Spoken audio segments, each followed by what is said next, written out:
I hope you're all nice and cosy in your pyjamas and had your nice hot chocolate and you're ready to settle down with a nice bedtime story. I have chosen to read this story called A New House for Mouse. It's a really lovely story and it's a peep through storybook, so it's a bit of an adventure that we're going to go on here. Okay, so A New House for Mouse.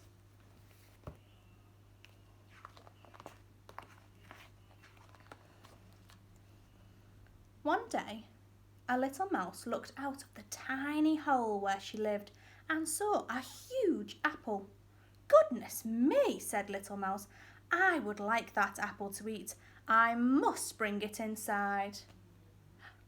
There's our first little peep through hole, peeping through to Mouse in her house. But although she tried and tried, she couldn't pull the apple through the tiny hole. "My little house is too small," said Little Mouse. "Perhaps I should look for a bigger one." So off she set. "Looking for a new house makes you hungry," said Little Mouse, as she took a few bites of the juicy apple. Then she spotted a hole that was just a little bit bigger than hers. "This looks just right," she said, as she peered inside. "Hello, Mole," she said. "I need a bigger house for me and my apple. Can I live here with you?"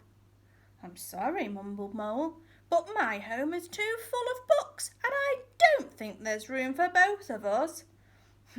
Perhaps not," said Little Mouse. "I'll keep looking." As she wandered, Little Mouse felt hungry.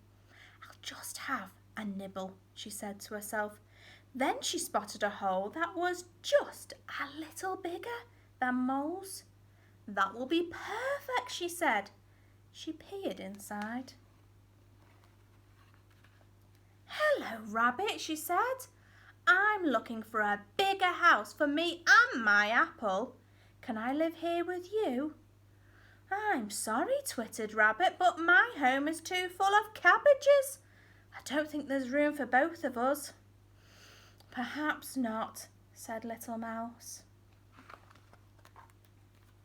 She set off again, but she was still hungry, so she nibbled on the apple as she went. Then she spotted another hole that was just a little bigger than Rabbit's. "That'll be just right," she said. She peered inside. "Hello, Badger," she said. "I am looking for a bigger house for me and my apple. Can I come and live with you?"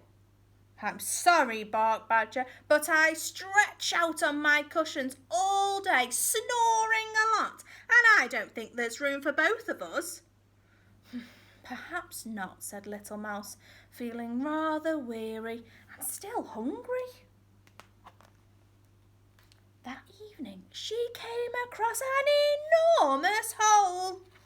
"This must be big enough for me and my apple," she thought. "Hello, is anybody there?" she shouted. "Hello, Little Mouse," growled a huge bear. "Why don't you come and live here with me?" "No, thank you," squeaked Little Mouse. "I think the cave is a bit too small for you and me and my apple." And off she ran. Little Mouse was tired now, but pulling the apple seemed easier. Suddenly she saw a tiny hole. "That looks perfect," she squeaked. "I wonder who lives here." She peered inside. There was no one at home. Little Mouse went right in and pulled her apple behind her. It fitted perfectly. "I knew I would find somewhere just right for both me and my apple," she said, and she climbed into her own bed and fell fast asleep.